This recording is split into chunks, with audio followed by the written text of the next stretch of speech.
Bom dia, pessoal, aqui é o Marcão, espero que vocês tenham uma boa semana, um feliz sábado a todos. E vamos nós aprender junto a palavra de Deus através do estudo da Santa Escritura. Aqueles que já estão aqui, aqueles que depois vão ouvir, vocês podem pegar a Bíblia, podem pegar um papel para vocês anotar a passagem, para conferir depois. Mas primeiro vamos fazer uma oração. Querido e bom Pai que está no céu, te agradecemos, Deus, pelo dom da vida, pelo ar que respiramos. Te agradecemos, Senhor, porque nesse seu santo dia o Senhor nos dá a oportunidade de ouvir a tua voz através do estudo da Santa Escritura. Pedimos que o Senhor venha fazer presente com os seus santos anjos, o Espírito Santo nos conduzindo. Nós te pedimos e agradecemos em nome de Jesus. Vocês podem pegar a Bíblia e já abrir lá no final da Bíblia, lá em Apocalipse, capítulo 5. Versículo 13, Apocalipse 5, versículo 13. E já desfolhado? Então tá bom, vamos lá. Que coro triunfante para o fim ao reino do pecado. Então ouviu que toda criatura que há no céu e sobre a terra, debaixo da terra, sobre o mar e tudo que nele há, esteja dizendo: aquele que está sentado no trono e ao Cordeiro, que seja o louvor e a honra e a glória e o domínio pelos séculos dos séculos. Quem que para dominar? Esse mundo, o inimigo quer dominar ele fazendo grandes estragos. O homem caiu e Jesus veio para levantar o homem. Por isso ele morreu pagando um pecado muito grande que nós não tínhamos condições de pagar. O pecado foi tão grande que tocou derramando o seu sangue precioso para nos dar o direito da salvação eterna. O inimigo souber fazer estrago, ele faz estrago com mentira, com calúnia, com inveja, ele trabalha de uma certa maneira. Então, por que Deus permite que sim? Deus deixou o ser humano livre, deixou um livre-arbítrio. Deus fala: o meu caminho é esse, eu quero que vocês andem, quero que vocês conversem comigo, eu quero que me peçam minha proteção e eu estou pronto para cuidar de vocês. E o inimigo vem oferecendo coisas, mas depois ele cobra um preço muito grande. O mundo está doente, mas o remédio é Jesus Cristo. Então, aquele que está sentado no trono é o louvor e a glória. Nós devemos louvar a quem? A Deus. Nós temos que pedir a Ele no nome do Filho dele. Esse é o que nós temos que pedir. Agora, se vocês abrirem a Bíblia, lá no 2 Pedro, capítulo 3, versículo 10. Voltando um pouquinho para trás. 2 Pedro, capítulo 3, versículo 10. Quando, de que maneira serão removidos os efeitos do pecado? De que maneira será removido? Assim, virá, entretanto, como ladrão o dia do Senhor, no qual o céu passarão com espetáculo, o estrondo e os elementos se desfalecerão. Abrasadora também a terra e as obras que nela existem serão atingidas. Que jeito então que vai ser eliminado o pecado deste mundo? Deus fala em Apocalipse que ele faz um novo céu e uma nova terra. Essa é a promessa do Papai do céu. Eis que eu faço um novo céu, uma nova terra, e as coisas antigas são passadas. A destruição do pecado, a destruição do inimigo. Essa vai ser destruído. Às vezes muitos falam assim: mas isso aí eu vejo falar desde o meu bisavô, dos meus avós, dos meus pais. Quando será? Na hora certa. Deus ainda não destruiu, porque Ele está dando uma oportunidade para mim e para vocês nos preparar para ir com Ele para o céu. Deus não tem prazer que nenhum dos seus filhos se perca. Ele quer salvar todo mundo. mas todo mundo quer a salvação, fica no critério de cada um. Lembra quantos anos Noé trabalhou fazendo um barco naquela época que não havia chuva na terra? Deus falou para Noé, você vai fazer um barco. Ele deu a medida, a largura e a altura e as divisões. E Noé trabalhando ali, muita gente trabalhou, Noé não trabalhou sozinho, muita gente trabalhou com ele. E ele foi considerado como um velho louco, caduco, porque naquele tempo ainda não tinha chovido na terra. Mas o pecado estava de uma certa maneira que Deus não estava mais suportando aquele povo. Ele falou, sou obrigado a destruir. Mas ele queria destruir tudo, não. Aqueles que foi fiel a ele, ele falou, vai lá e faz um barco, entra você e sua família, porque eu vou mandar chuva na terra.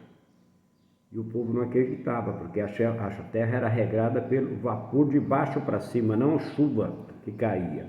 E foi destruído. Hoje Deus nos fala que Ele vai dar um fim no pecado com fogo. Ele vai destruir, vai queimar, até onde existir pecado. Ele fala que o céu vai chegar a se enrolar com um pergaminho. Mas ele vai, aí ele fala, eu faço um novo céu e uma nova terra. Para quem que ele vai fazer um novo céu e uma nova terra? Para mim e para você, que nós aceitar ele como nosso Salvador, para nossa família, para um dia nós estar com ele na Canaã celestial, aonde não vai haver mais pecado. É isso que Deus quer fazer. No livro de Sinfonia, capítulo 3, versículo 9, como terminará a maldição da confusão das línguas? Porque tem muitas confusões de língua. A Bíblia fala que o povo, depois do dilúvio, quis fazer uma torre para chegar até o céu, achando que vinha outro dilúvio e subia nessa torre. Então foi ali que criou a confusão de língua que Deus colocou para que dali. E eu falei, então direi, lábios puros aos povos, para que todo envolve o nome do Senhor e sirva de comum acordo. Todos vai louvar o nome de Deus numa só língua e tudo vai entender. Hoje, às vezes, a gente não entende muitas línguas, ou muitos falam em língua que muitas vezes nem eles mesmos entendem o que eles estão falando.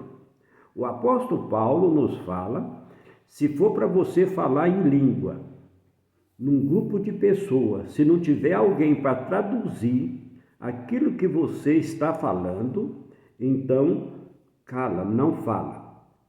Aí fala assim, mas foi falado em língua no Pentecostes? Sim, foi falado em língua.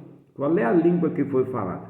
Ali fosse como um concílio, um congresso, onde tinha várias nações reunidas, e Jesus já tinha falado para os discípulos que eles tinham que ficar em Jerusalém até receber o poder que vinha do céu, e depois eles saíam para pregar o evangelho. E naquele concílio, naquele congresso, o Espírito Santo desceu e cada um dos discípulos que estava ali falou em língua. Mas qual é a língua que ele falou? Para cada nação que estava ali.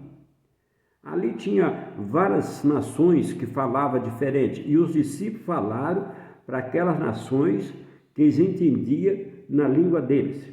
Chegou um ponto daquele povo falando assim, que ele estava bêbado, e Pedro falou, varões, Galileu, como vocês falam que estão bêbados? São 9 e poucos dos dias, estão falando aquilo que o Espírito Santo queria. Então, cada um ouviu a mensagem na sua própria língua. E hoje tem muitos que pregam, né? Tem várias línguas, vários idiomas, mas tem que ter uma pessoa para traduzir. Se não traduzir, você fica sem saber o que aquela pessoa está falando. Não é isso que Deus quer. Deus quer que nós aprendamos aquilo que está escrito na Santa Escritura que Ele deixou para nós. Ele quer que nós aprendamos e obedecemos. Porque se nós estudar a Santa Escritura, como você pega uma revista, você desfolha, você lê, não tem sentido. Mas quando você abre a palavra de Deus, que é a Santa Escritura, a Bíblia, e você pede a orientação do Espírito Santo de Deus em nome de Jesus, você vai entender. Aí você fala, mas como é que eu leio a Bíblia? Igual nós está lendo, um pouco aqui, um pouco ali, regra sobre regra, preceito sobre preceito, e pedindo orientação de Deus, e Deus nos vai mostrando. Cada dia nós aprendemos um pouquinho. Deus nos vai ensinar o suficiente para nós andar nos caminhos dele e ter a salvação eterna. Apocalipse, vamos voltar lá em Apocalipse, capítulo 21, versículo 4, vocês podem manter ali perto. Depois, no mesmo em Apocalipse, capítulo 22, versículo 3, se vocês quiserem anotar, fala assim, pode anotar. Até que ponto serão removidos os efeitos do pecado? Até que ponto será removido os efeitos do pecado? Aí ele fala assim, ele enxugarei dos olhos todas as lágrimas, a morte já não existirá, já não haverá luto, nem pranto, nem dor, porque os princípios das coisas passaram. Apocalipse 21, versículo 4. Que jeito? No novo céu, na nova terra, não vai ter mais sofrimento. Ele fala que enxuga dos olhos o pranto. Hoje tem pessoa que chora pelos seus queridos que às vezes está no leito de hospitais, passando por um sofrimento, ou às vezes até na própria casa, deitado numa cama, sem ter condições de vencer, sofrendo. Outros choram pelos seus queridos que já foram, né? Tudo que é o pecado fazendo as extravagâncias. E a promessa de Deus, que ele fala que ele enxuga dos olhos todas as lágrimas. A morte já não existirá mais. Não haverá luto. Não vai ter mais luto. Porque não tem morte, não tem luto, né? Não vai ter luto, né? Então, a dor não vai ter mais. Por quê? As primeiras coisas passaram. Esse sofrimento que o mundo está pondo, que o povo está sofrendo nesse planeta Terra que nós vivemos, vai acabar, meus queridos, vai acabar. Deus vai fazer um novo céu, uma nova terra, é onde nós vamos viver sem pecado, sem dor, sem doença, vamos viver feliz, porque é isso que Deus, a Bíblia fala, aquilo que Deus está preparando para nós, a mente nenhuma e nem olho não consegue imaginar aquilo que Deus está preparando. Nunca mais haverá qualquer maldição nela. Estará o trono de Deus e do Cordeiro, e os seus servos servirão. Na nova terra está o trono de Deus, na nova Jerusalém. Deus junto conosco. Que maravilha, meus queridos, nós ali junto com o Papai do céu. Que jeito que nós sabemos que Deus, pelo olho da fé. A Bíblia fala que hoje nós vemos como um espelho e um dia nós vamos ver Ele face a face. O único que teve o privilégio de ver Deus foi Moisés pelas costas. E o resplendor foi tão grande que quando ele desceu do monte, o povo não conseguia olhar no rosto de Moisés. A glória de Deus, maravilhosa. Então, fica aqui para nós pensar isso. O que Deus está preparando para nós. Eu quero um dia estar lá junto com a minha família. Eu quero estar lá junto com vocês que estão estudando comigo. Eu quero encontrar pessoa que eu não conheço, que eu vou conhecer lá. E quero dar um abraço a todos. Um abraço a vocês. Fica com Deus até os próximos estudos.